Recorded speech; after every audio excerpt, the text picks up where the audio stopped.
Hello everyone, welcome to IFS. कैसे हो दोस्तों? आप सभी लोगों ने अपना अपना रिजल्ट देख लिया है। अपना अपना रिजल्ट देखने के साथ साथ आपने बहुत सारे इंटरव्यू में बहुत सारे एक्सपीरियंस का रिजल्ट देख लिया है।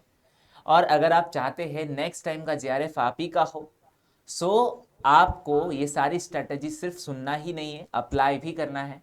मैं आपके लिए बहुत सारे ऐसे एक्सपीरियंस को लेकर आ रहा हूँ और हम सुन रहे हैं उन्हीं की कहानी, उन्हीं की जुबानी।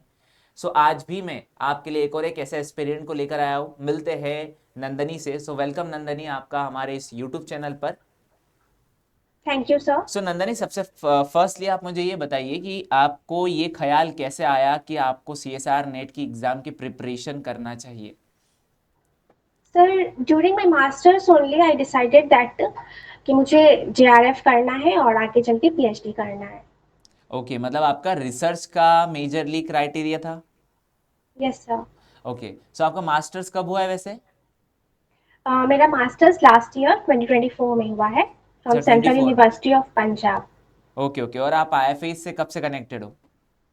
सर, मैं आईएफएस से before my masters like during my CUET PG preparation, तब से मैं आईएफएस ऐप को जान रही हूँ और कैलाश सर से पढ़ रही हूँ यूट्यूब से। अच्छा, स्वेट पीजी के प्रिपरेशन आपने यहीं से की थी? Yes sir. और क्या रहा था, मतलब उसके बाद में आप मास्टर्स उन्हीं के कॉलेज में थे, मतलब most central university? Yes sir, मैं सेंट्रल यूनिवर्सिटी ऑफ पंजाब में, वहाँ पे भी मैं सीयूईटी टॉपर थी। ओके ओके, बहुत बढ़िया। और आपने फाइनली अब सीएसआर नेट भी क्वालिफाई कर लिया है। Yes sir. क्या बात है। क्या स्ट्रैटेजी रहा है आपका कि स्वेट पीजी फिर सीएसआर नेट, आखिरकार कैसे ये सारी एग्जाम्स क्वालिफाई होती है? सर, जो सिलेबस रहता है उसको आईएफएस ऐप में तो बहुत मतलब जो सिलेबस रहता है उसके अकॉर्डिंगली ही पढ़ाया जाता है, तो वो बहुत इजी हो जाता है स्टूडेंट्स के लिए उसको फॉलो करके क्रैक करना। Like during my JRF preparation, जब exam mapping series, JRF express, ये सब यूट्यूब पे तो मतलब रेगुलर बेसिस पे आ रहा था, तो प्रिपरेशन और रिवीजन बहुत इजी हो गया था।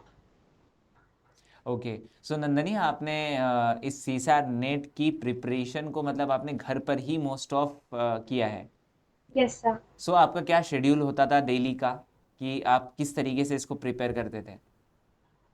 सर, लाइक मॉर्निंग टाइम मैं क्वेश्चन प्रैक्टिस पे फोकस करती थी, और इवनिंग टाइम जब 5 to 9 वो क्लासेस चलती थी, लाइव क्लासेस, मैं उसको अटेंड कर लेती थी। तो मॉर्निंग टाइम मैं क्वेश्चन प्रैक्टिस कर लेती थी, आफ्टरनून में मैं रिवाइज करती थी जो नोट्स मैंने बनाए थे उसको, और इवनिंग टाइम में जो क्लासेस, लाइव क्लासेस चलती थी, उसको अटेंड कर लेती थी। ओके ओके, और आपने कितनी यूनिट टारगेट करी थी इस एग्ज़ाम के लिए? इसमें मैंने 2 यूनिट छोड़ी थी, डाइवर्सिटी एंड एवोल्यूशन। अच्छा अच्छा, और आपका बैकग्राउंड क्या है वैसे एमएससी का? एमएससी मैंने माइक्रोबायोलॉजी से किया है। अच्छा, माइक्रोबायोलॉजी से। Yes Nandini, sir. मैं आपसे एक और एक चीज़ जानना चाहूँगा कि जैसे अगर होप्स हो कि ये इंटरव्यू अगर कभी कोई एमएससी इंट्रेंस वाला भी देख रहा हो, चलो पीएचडी यस इंट्रेंस सर। वाला तो देखेगा ही देखेगा, एमएससी इंट्रेंस वाला भी अगर देख रहा हो, तो आप क्या सजेस्ट करना चाहेंगे कि माइक्रोबायोलॉजी या बाकी सारे, जैसे कि आपको पता है स्वेट पीजी की एग्जाम में हम मोस्ट ऑफ 6 सब्जेक्ट से डील कर सकते हैं, जैसे कि yes sir. Zoology, botany, microbiology, plant biotechnology.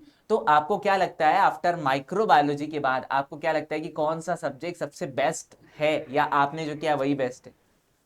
Sir, मुझे लगता है ये जो भी लाइफ साइंस के सब्जेक्ट्स हैं, उन कोई भी सब्जेक्ट अगर लो तो उसमें मेजरली जो सब्जेक्ट रहता है उसमें वो सब पढ़ाई तो होता ही है, उसके अलावा भी जो हमारे लाइफ साइंस के सब्जेक्ट्स हैं, जैसे डेवलपमेंटल बायोलॉजी, जेनेटिक्स, ये सब होते हैं। तो मुझे और सारे सब्जेक्ट्स की ज़्यादा आइडिया नहीं है, लेकिन माइक्रोबायोलॉजी में ड्यूरिंग माई मास्टर्स ये सारे थे, जेनेटिक्स, बायोटेक, ये बायोकेमिस्ट्री, तो उस टाइम बेसिक्स ये सब थे, तो मुझे ज़्यादा डिफिकल्टी नहीं हुई जब मुझे एक्चुअल ये सिलेबस मिला था प्रिपरेशन के लिए। बहुत बढ़िया। चलो ठीक है, आपने ये तो बता दिया वैसे। पर मैंने जो क्वेश्चंस किया था मुझे उसका जवाब नहीं मिला है कि इन सारे सब्जेक्ट में से आपको वहाँ पर सारे सब्जेक्ट के स्टूडेंट तो मिले ही होंगे, और मोस्ट ऑफ जैसे आपने क्वालिफाई किया सेंट्रल पंजाब यूनिवर्सिटी से, सो उस वक्त पर आपको आपके बहुत सारे फ्रेंड्स बन गए होंगे, तो आपको थोड़ा तो यस। एक्सपीरियंस आया होगा कि मोस्ट ऑफ शायद ऐसा कोई रिग्रेट हो कि यार बॉटनी ले लिया होता तो आज मैं बहुत अच्छा होती, या ऐसा कुछ। नो सर, ऐसा तो मुझे नहीं लगा। अच्छा, मतलब माइक्रो ऐसा बेस्ड कोई है। रिग्रेट नहीं था कि मैंने माइक्रो लिया है तो मेरा जेआरएफ कैसे होगा, ऐसा कुछ नहीं था sir. Okay okay okay. So क्या माहौल होता है वैसे वहाँ का, थोड़ा आप ये वहाँ भी तो बता सकते हैं? अच्छा है सर, हॉस्टल वहाँ सेंट्रल यूनिवर्सिटी ऑफ पंजाब का। और बाकी इन्वायरमेंटल मतलब स्टडी पर्पस से कैसे क्या, मतलब जैसे कि आपने ये सीएसआर नेट की प्रिपरेशन करने से पहले वहीं से आपका मास्टर्स है, तो आपको क्या एक्सपीरियंस लगता है कि कितना आपको बेनिफिट हुआ है सीएसआर नेट में? सर बेनिफिट तो हुआ है क्योंकि वहाँ पे पढ़ाई का मतलब अच्छा माहौल था। तो वहाँ पे भी बहुत कंपटीशन था, like everyone is focused towards clearing this exam. तो ऐसे कॉम्पिटिटिव इन्वायरमेंट में लोग का फोकस और ज़्यादा इंक्रीज हो जाता है। और सर ये लाइफ साइंस के सब्जेक्ट्स जो भी सब्जेक्ट्स हैं उसमें मुझे लगता है कि ये सारे सिलेबस में आ जाते हैं। जो भी हमारा लाइफ साइंस का जो सिलेबस है वो आ जाता है। तो वो ड्यूरिंग मास्टर्स ही ये था कि ये सब कवर हो रहा है, सिलेबस कवर हो रहा है, तो वो उसको क्रैक करना ज़्यादा डिफिकल्ट नहीं रहेगा। अच्छा नंदनी, आपने आईआईटी जेम और गेट बी के एग्जाम को ट्राई किया है? No sir. अच्छा उनको उनको ट्राई नहीं किया, आपका मेजर पर्पस सेट मेरा पीजी था?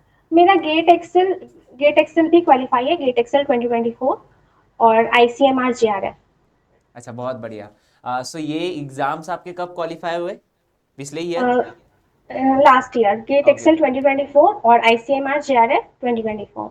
अच्छा आप आईएफएस के किस बेस से कनेक्टेड थी? बेस। हाँ मतलब आप ऑनलाइन प्रोग्राम से कनेक्टेड थी जैसे कि हाँ, आपने कहा था ऑनलाइन मुझे? प्रोग्राम। Okay okay. सो फिर आपने जो जेआरएफ इस बार एक्सपीरियंस किया है, सो जेआरएफ के अंदर क्या रिजल्ट रहा है, पहले यही सुन लूँ मैं। सर रैंक 97 है। ओके, और आपका स्कोर क्या था इस बार? स्कोर मेरा 92 था सर। अच्छा 92 स्कोर था, ओके ओके, बहुत बढ़िया नंदनी। सो देन नेक्स्ट कि आपने इस एग्ज़ाम के अंदर किस तरीके से स्ट्रैटेजी रखी थी पार्ट सी, पार्ट बी और पार्ट ए के लिए? सर मेरी स्ट्रैटेजी थी कि मैं पहले पार्ट सी को कवर करूंगी, उसके बाद जो मतलब पार्ट सी एक बार पूरा ओवर रोल देख लूंगी, उसके बाद मैं पार्ट बी में जाऊंगी, उसके बाद पार्ट ए में।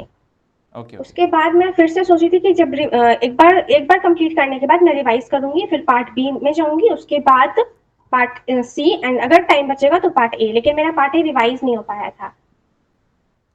Okay okay.